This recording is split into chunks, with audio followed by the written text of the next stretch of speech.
Hello guys, in this video I am going to explain about supernode analysis and I will tell you how to find node voltages by using supernode analysis. So in my previous classes I told you that node can be classified into two types. One is simple node, another one is what? Principal node. So if two elements are connected in a common place, that is what? A simple node. For example, here we have R1 and R2 is connected like this, and this is what? Our simple node. When coming to the principal node, two or more elements are connected in a common place. For example, see here, we have four resistors are connected, and this is our common place, and this is our principal node. So either supernode or node analysis, we don't consider simple node and we only consider what? Principal node. This is very important. Now, what is the procedure for the for finding node voltage by using node analysis? So here we have four steps. The first one, for any given circuit you can find node voltages. For in order to find that, we need to consider what? The number of nodes in the given circuit, and we need to consider node voltage at each node.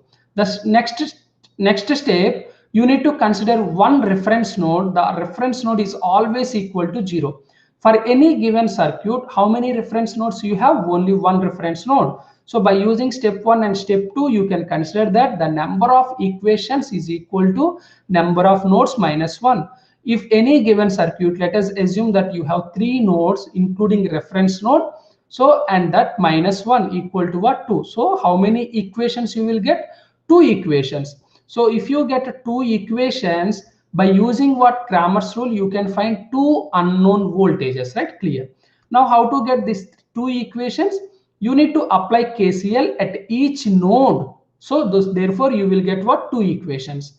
Then how to find V1 and V2? You need to apply Cramer's rule to find node voltages. These things I already explained in my previous video. Now, for example, if I give any circuit, you need to find node voltage. So it is very important that we need to identify either node analysis is more appropriate or super node analysis is more appropriate. And you need to understand the difference between node and super node analysis. For example, you can apply node voltage for the given circuit if voltage source is connected between node voltage and reference node. You can apply nodal analysis. For example, if the given circuit voltage source is connected between two nodes, then you need to apply supernode analysis.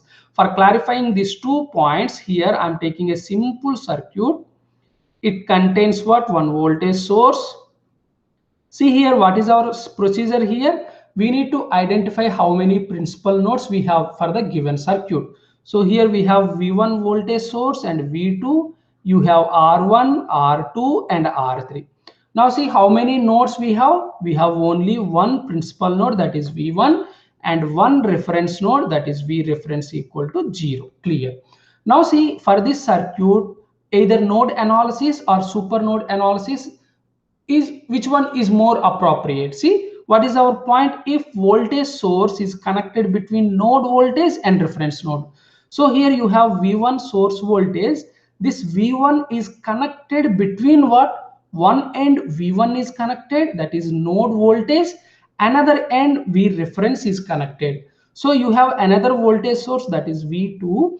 One end node voltage V1 is connected, another end V reference is connected. So for this kind of circuits, the nodal analysis is more appropriate to find node voltage V1.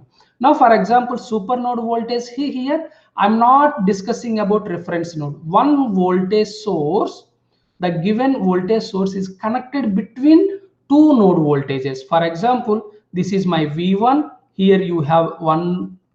Here you have what? V2. See, this is my voltage source V. This voltage source V is connected between what? V1 and V2. Therefore, I need to apply what? Super node analysis. For example, in this given circuit, you need to find what? You need to find the node voltages. So what is our first step? We need to identify that how many node voltages we have. See here, current source R1, R2 are connected here. Therefore, this is my node V1. And now R2, R3, 10 ohm is connected here. Therefore, this is my second node. And 10 volt R4, R5 is connected here. Therefore, this is my third node. Now, for any given circuit, you have only one reference node, V reference equal to 0. Step 1 and step 2 is completed. Then how many equations you will get? The equation, number of equations is equal to number of nodes. How many nodes you have? V1, V2, V3 and V reference. 4 nodes you have, minus 1. So you will get what? 3 equations. So once if you get 3 equations means what? You need to find 3 unknown node voltages. That means you need to find V1 and you need to find V2, V3. So this is your ultimate goal. By using supernode analysis, you need to find V1, V2, V3. Once if you know V1, V2, V3, you can find any other unknown parameter in this given circuit. Clear? Now what is the procedure here? So you need to apply KCL at each node. So before apply KCL, what we have to do? Consider current is leaving to the each branch from the node V1. Suppose here I1 is leaving to this branch, I2 is leaving, and I3 is also leaving towards R2. So if I apply KCL at node V1, so as per KCL, I1 plus I2 plus I3 equal to 0. So here this is my assumed current direction and actual current direction is opposite, therefore minus 2. If the current directions are same, I will write plus 2.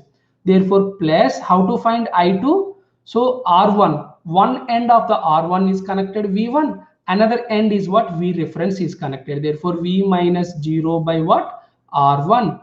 So how to find I3? So one end of R2 is connected V1, another end of R2 is connected V2 minus V2, and he with reference to what? V reference minus 0 by what? So R2. So even if I don't write this 0, it doesn't change anything. This is what? Equal to 0, and this is my equation 1. So after apply KCL, I get this equation. See, as per Ohm's law, current I equal to V by R. See here, I2 V by R, numerator voltage and denominator resistance. For I3, V1 minus V2 by R2, numerator voltage and denominator resistors. Okay, clear. Now if I apply KCL at V2, what happened? So let's see, apply KCL at V2. Now what happened? Before apply KCL, I should consider that current is leaving like this, right? Yes. Let us consider current is leaving. Therefore, here see, this one, right? V2 minus, suppose you may consider that this is I4 and this is I5 and this is what? I6. So as per KCL, you can write I4 plus I5 plus I6 equal to 0. Now see, I4 I can write V2 minus V1. I'm not going to write minus 0 because it doesn't change anything by R2. Clear. For I5, one end V2 is connected, another end V reference 0 is connected by R3. See here, in this branch I6, one end of this voltage source V2 is connected, another end of this voltage source V3 is connected, minus V3. Now see here, this is what? Another voltage source. Okay, another voltage source. Now here, do you write by 10? No, because this is a voltage. That means you need to write plus 10 or minus 10 here. So which one is correct? So your assumed current is flowing this way, but actual current as per this voltage source current is going in the opposite direction. Therefore, minus 10. And do you know the resistance of this particular branch? You don't know. So you don't know the resistance, but current always is V by R, voltage in the numerator and resistance in the denominator. So you know the voltage in the numerator, but you don't know the resistance. So you cannot apply KCL at V2. Yes or no? Yes. Now even if you consider V3, if you apply KCL at V3, the same thing will be happened. So here see at V3, so you will write V3 minus V2. So here current will flow in the same direction, therefore plus 10. And do you know the resistance? You don't know. So that you cannot apply KCL at V2 and you cannot apply KCL at V3. So if you cannot apply, see, you don't get equation 2 and you don't get equation 3. But in order to find V1, V2, V3, how many equations are required? 3 equations are required. Now what we have to do now, the supernode analysis will come to the picture. as you cannot apply KCL at V2, V3, so by using V2, V3, you need to form what? Super node. Okay, super node. Super node is nothing but, see, this is the problem, right? This branch is the problem. So you don't consider this branch here. You don't consider this branch here. Then apply KCL. Okay, apply KCL where? At super node. Okay, at super node. So which one is the super node? This is the super node. So before apply KCL at super node, you need to consider that current is leaving to the each branch from the super node. This is our super node, right? See, current is leaving I4, current is leaving I5, and you should not consider this one. And at V3, current is leaving what? Let us consider this is I7, and let us consider this is what? I8. So as per this, if you apply KCL at super node, you can write what? I4 plus I5 plus I7 plus I8 equal to 0. So here super node how to form? By using node 2 and node 3, you can form super node. And before apply KCL, you need to consider that current is leaving from that super node. Clear? Now see here I4 you can write. So V2 minus V1 minus 0. I'm not going to write that one, R2. So coming to the R5, V2 minus 0 by R3. So V2 minus 0 by R3. So I'm not writing minus 0. Now see, I don't consider this branch. Now I need to go to the V3 branch. I7 means what? V3. So here do I write minus 5 or plus 5? See, your assumed current is what? Coming like this, but actual current will flow like this from this source. Therefore minus 5.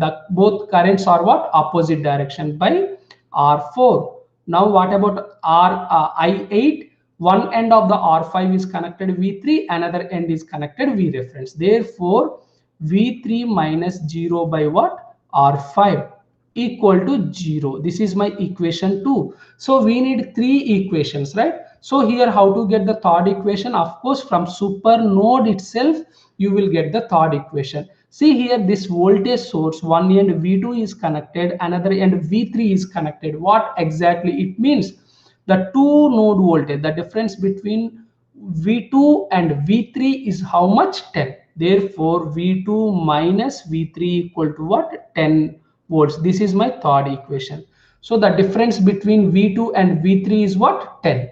Okay, here this is what? My equation 3. Now what you have to do? So from equation 1, equation 2 and 3, you can find V1, V2, V3 by using what? Cramer's rule. So once if you know V1, V2, V3, you can find any other unknown parameter in the circuit. So if you know V1, you can find I1. If you know V2, you can find I5 at R3. If you know V3, you can find current flowing at R5 and power delivered by R5 and so on. Okay, this is all about what? Supernode analysis. So let me explain one more time. So what is the first step here? Consider the number of nodes and the V reference equal to 0. So apply KCL at each node. So I applied KCL at V1. So I applied KCL at V2, but it is not possible because we don't know resistance. I applied at KCL at V3, but it is not possible because we don't know resistance. Okay, then because of that reason, V2 and V3 I combined and I applied what? I formed what? Supernode, right?